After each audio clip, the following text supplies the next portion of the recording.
Bismillahirrahmanirrahim and Assalamu alaikum. Hello 10th graders, how are you all? I'm sure you guys are very well.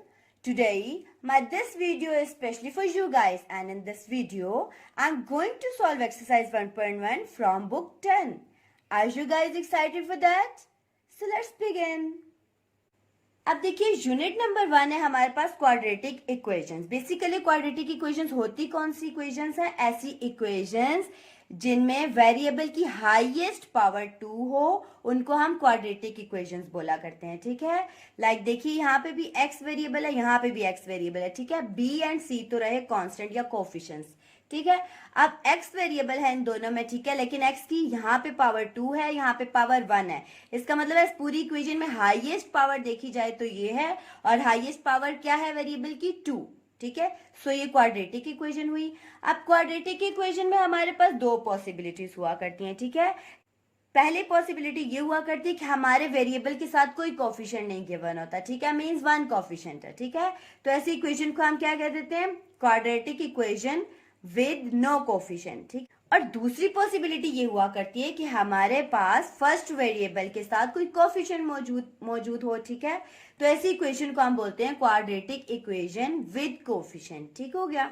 अब exercise 1.1 में हमने इन्हीं quadratic equations को solve करना है और दो मेथड यूज करने हैं इनके सॉल्यूशंस के लिए। ठीक है, first method is factorisation and the second one is completing square method. ठीक है, हम 1 बाय 1 दोनों को देख लेते हैं। पहला मेथड है हमारे पास फैक्टराइजेशन। ठीक है, फैक्टराइजेशन में हम फैक्टर्स बनाते हैं। फैक्टर्स बनाने के लिए हमें mid term break method apply करना पड़ता है। ठीक है, क्वाड्रेटिक इक्वेशंस को सॉल्व करने का फर्स्ट मेथड फैक्टराइजेशन है, तो मैंने बताया कि फैक्टराइजेशन में हम मिड टर्म ब्रेक करते हैं। ठीक है, तो पहले हम मिड टर्म ब्रेक को देख लेते हैं। ठीक है, अब मिड टर्म ब्रेक के भी हमारे पास दो केसेस हैं, इसलिए क्योंकि क्वाड्रेटिक इक्वेशंस के दो केसेस हैं। अभी हमने बात की थी कि हमारे पास क्वाड्रेटिक इक्वेशन इस तरह की भी हो सकती है कि स्टार्ट में पहले वेरिएबल के साथ कोई कोफिशिएंट ना हो। ठीक है, फर्स्ट टर्म विदाउट कोफिशिएंट। ठीक है, और फिर ये केस भी पॉसिबल है कि फर्स्ट टर्म के साथ कोई कोफिशिएंट हो, फर्स्ट टर्म विद कोफिशिएंट। ठीक है, तो हम 1 बाय 1 दोनों को डील कर लेते हैं। ठीक है, लेट्स से कि हम पहले केस 1 देख लेते हैं कि हमारे पास इस तरह का केस आ जाए कि फर्स्ट टर्म विदाउट कोफिशिएंट हो। ठीक हो गया। अब देखिए, जब भी कभी हमने मिड टर्म ब्रेक करनी हो और फर्स्ट टर्म विदाउट कोफिशिएंट, ठीक है, यानी कि यहाँ पर कोई कोफिशिएंट नहीं है, फिर आपने मिड टर्म ब्रेक में बेसिकली करना क्या होता है? जैसे कि मिड टर्म ब्रेक नाम से ही पता चल रहा है कि मिड वाली टर्म को हमने ब्रेक करना है। ठीक है,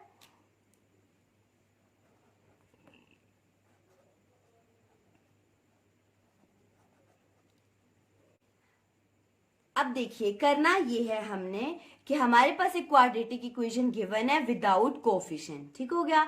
अब इसमें हमने यूं करना है कि मिड टर्म को ऐसे दो नंबर्स में ब्रेक करना है कि उन दो नंबर्स को जब आप ऐड करें तो यही मिड टर्म बन जाए, और जब उन दोनों को आप मल्टीप्लाई करें तो आपके पास लास्ट टर्म बन जाए। ठीक है, मैं यहां पे मेंशन कर देती हूं, upon addition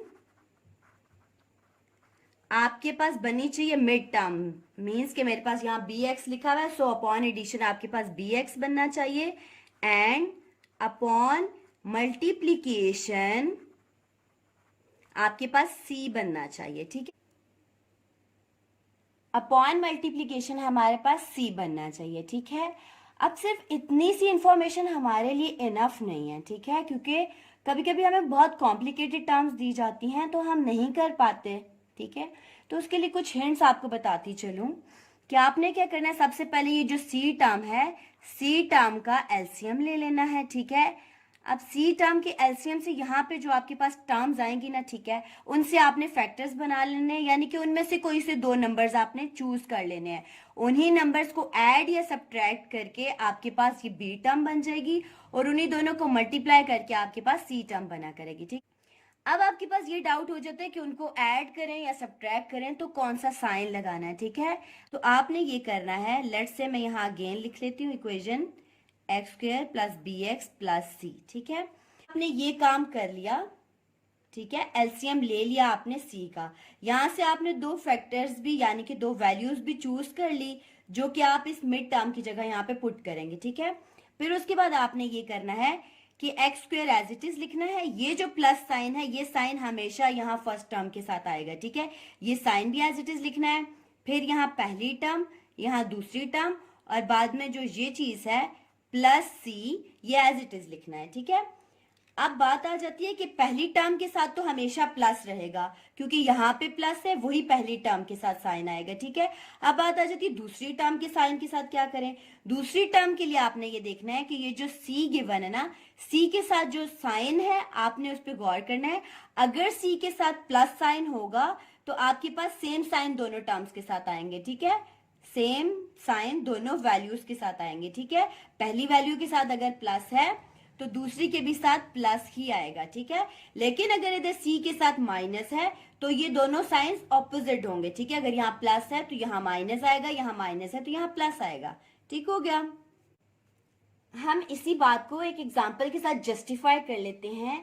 like let's say I have x square minus 7x plus 12, ठीक है। लेट्स से मेरे पास ये इक्वेशन है, ठीक है।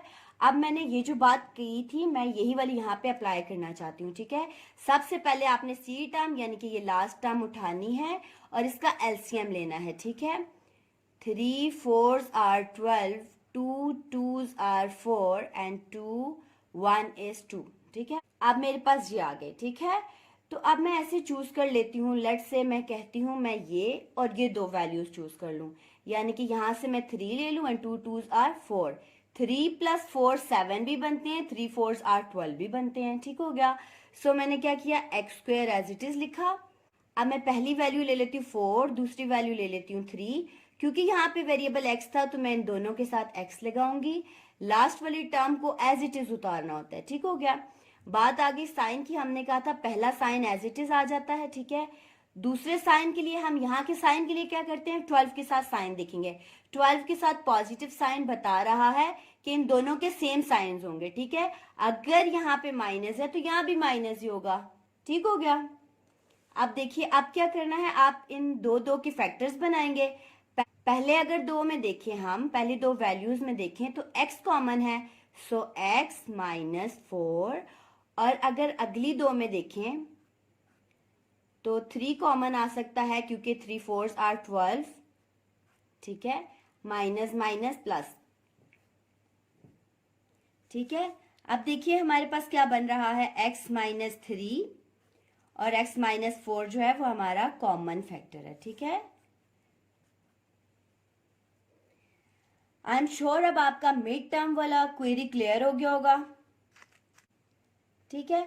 ये तो बात हो गई कि आपके पास जब हो विदाउट कोफिशिएंट इक्वेशन, ठीक है। जैसे अब देखिए फर्स्ट टर्म के साथ कोई कोफिशिएंट नहीं था तो इसको सॉल्व करने का हमारा ये आसान तरीका हो गया, ठीक है। करना क्या होगा, आपने सिर्फ ये करना होगा कि लास्ट टर्म का एलसीएम लेना है और वहां से आपने दो वैल्यूज चूज करनी है। उन वैल्यूज को ऐड या सब्ट्रैक्ट करने से आपके पास मिड टर्म बनी चाहिए और मल्टीप्लाई करने से लास्ट टर्म बनी चाहिए, ठीक है। और साइन की बात ये कर देनी है कि आपने पहली मिड टर्म के साथ वही वाला साइन लिखना है और दूसरी का साइन आपने लास्ट टर्म को देके डिसाइड करना है। अगर पॉजिटिव होगा तो दोनों टर्म्स का सेम साइन जो पहली टर्म के साथ है वही दूसरी के साथ, और अगर नेगेटिव होगा तो ऑपोजिट साइन लगाने हैं, ठीक है।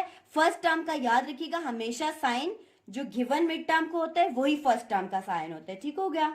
अब हम केस 2 डिस्कस कर लेते हैं। अब केस 2 में देखिए कि हमारे पास फर्स्ट टर्म के साथ कोई ना कोई कोफिशिएंट हुआ करता है, ठीक है। यानी कि स्टार्ट के वेरिएबल के साथ कोई कोफिशिएंट होगा।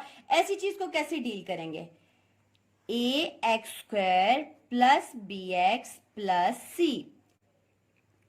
इसमें हमने ये करना होगा कि a एंड c को पहले आपस में मल्टीप्लाई कर लें, ac आ जाएगा, ठीक है। अब उस ac का आपने एलसीएम लेना होगा, ठीक है। और फिर यहां से आपने वो वैल्यूज चूज करनी होंगी जिनको मल्टीप्लाई करें आप वापस तो ac ही बने, लेकिन एडिशन या सब्ट्रैक्शन से आपके पास bx बनना चाहिए, ठीक हो गया। इसको भी एक एग्जाम्पल के साथ देख लेते हैं। लेट्स से मैं कहती हूँ 4x square plus 12x plus 5, ठीक है। मैं कहती हूँ ये है मेरे पास इक्वेशन, ठीक है। तो आप क्या करेंगे, हमने कहा सबसे पहले हम ए सी निकाल लिया करते हैं। 4 × 5 करेंगे हम, ठीक है। 4 5s are 20, सो मैंने 20 का एलसीएम लेना है, ठीक है। 5 4s are 20, 2 2s are 4 and 2 1 is 2. ये मैंने कर लिया. अगर मैं यूं कहूं कि 5 2s are 10, तो मैं एक फैक्टर ले लूं 10 और एक ले लूं 2. ठीक है, 10 2s are 20, तो मेरे पास 20 आ जाएगा, और 10 प्लस 2 12, तो मेरे पास 12 भी वापस आ जाएगा. सो मैं यही कंसीडर करते हुए 4x स्क्वायर आपको पता है एज इट इज लिखेंगे. आपको पता है पहली टर्म का साइन भी एज इट इज आएगा जो गिवन मिड टर्म में होगा. ठीक है, अब पहली टर्म में क्या लिखूं, 10x लिख देती हूँ. ठीक है, और दूसरा मेरे पास है 2x प्लस, और एंड में जो 5 था वो 5 मेरे पास एज इट इज आएगा. ठीक है, अब दूसरी टर्म का साइन डिसाइड करने के लिए मुझे फिर से यहाँ देखना होगा. यहाँ पर प्लस है, इसका मतलब है सेम साइन, जो फर्स्ट टर्म का साइन है वही सेकंड टर्म का साइन होगा. ठीक है, अगर यहाँ माइनस होता तो मैं फर्स्ट टर्म से ऑपोजिट साइन यहाँ लगाती, यानी कि मैं माइनस साइन लगाती. ठीक हो गया. अच्छा, अब क्या करनी है, फैक्टराइजेशन करनी है. तो हम क्या करेंगे, दो दो टर्म्स में से कॉमन ले लेंगे. ठीक है, लेट्स से मैं पहले में कहती हूँ 2 और x कॉमन है. ठीक है, 2 2s are 4 and x plus 2 5s are 10. ठीक हो गया. प्लस अगर मैं सेकंड में कहूँ 1 ही कॉमन लेती हूँ तो 2x प्लस 5 कॉमन फैक्टर हो जाएगा. ठीक है, so we have two factors 2x plus 1 and 2x plus 5. ठीक है, so this is our answer. ठीक है, I am sure you guys are getting my point. समझ में आ गया. करना ये है कि केस 1 अगर आ जाएगा, स्टार्ट में कोई कोफिशिएंट नहीं हुआ करेगा, तो सिंपली आप c का एलसीएम लेके वहां से आप दो वैल्यूज ले लिया करेंगे. उनको ऐड करने पे मिड टर्म बननी चाहिए आइडिया सब्ट्रैक्ट पे, और मल्टीप्लाई करने पे लास्ट टर्म बननी चाहिए. ठीक हो गया. बाकी सिर्फ इतना ही डिफरेंस है दोनों में कि अब आपने अगर केस 2 की इक्वेशन अगर आपके पास केस 2 की इक्वेशन आ जाएगी तो फर्स्ट एंड लास्ट टर्म की कोफिशिएंट को आपस में मल्टीप्लाई करके उस कोफिशिएंट का एलसीएम लेना है. मल्टीप्लाई करने पे वही कोफिशिएंट आना चाहिए, लेकिन ऐड या सब्ट्रैक्ट करने से आपके पास मिड टर्म आ जानी चाहिए. ठीक है, बाकी साइन कन्वेंशन दोनों के लिए सेम ही है कि फर्स्ट टर्म के साथ हमेशा मिड टर्म वाला साइन लगता है. सेकेंड टर्म का साइन लास्ट टर्म का साइन डिसाइड करता है. ठीक है, कि अगर पॉजिटिव होगा तो पहली वैल्यू वाला साइन ही आप दूसरी के साथ भी लगा देंगे, यानी कि सेम साइन होंगे दोनों मिड टर्म्स के. और अगर नेगेटिव होगा तो फिर आपको क्या करना होगा, पहली वैल्यू से डिफरेंट साइन दूसरी को देना होगा.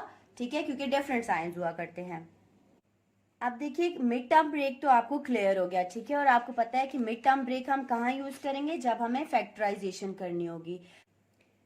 अब दूसरा मेथड है हमारे पास कंप्लीटिंग स्क्वायर मेथड. ठीक है, कंप्लीटिंग स्क्वायर मेथड में हमने स्क्वायर को बेसिकली कंप्लीट करना होता है. ठीक हो गया. इस मेथड के कुछ स्पेसिफिक स्टेप्स होते हैं. जैसे इसका फर्स्ट स्टेप क्या होता है, आप अपनी क्वाड्रेटिक इक्वेशन में से कांस्टेंट टर्म को इक्वल टू की दूसरी साइड पे शिफ्ट करेंगे. सो फर्स्ट स्टेप होता है हमारा shifting constant term.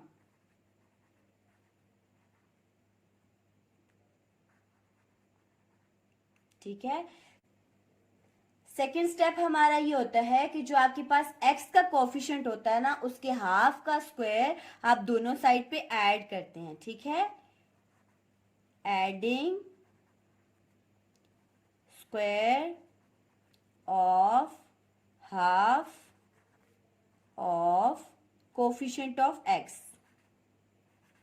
Coefficient of x on both sides. ठीक है, इक्वेशन की दोनों साइड्स पे आप इसको ऐड करते हैं. ठीक है, ये ऐड करने से आपके पास एक फॉर्मूला कंप्लीट हो जाते हैं, a square plus b square plus 2ab.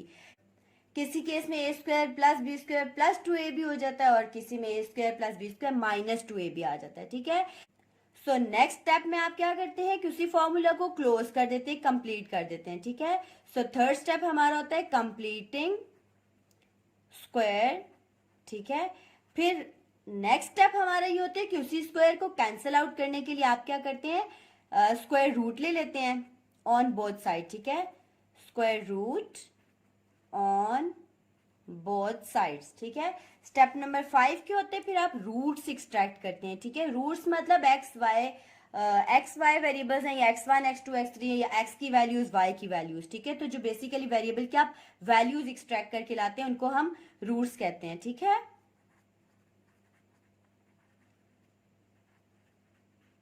roots. And that's all for today. See you soon in the next video. Stay safe and healthy. Allah Hafiz.